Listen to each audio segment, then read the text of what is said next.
Una natin.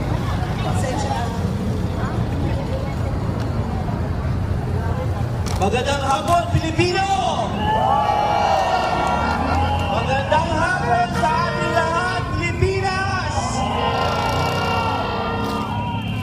Lahat tayo nandito para ipamungkahi ang ating sentimiento sa ating administrasyon.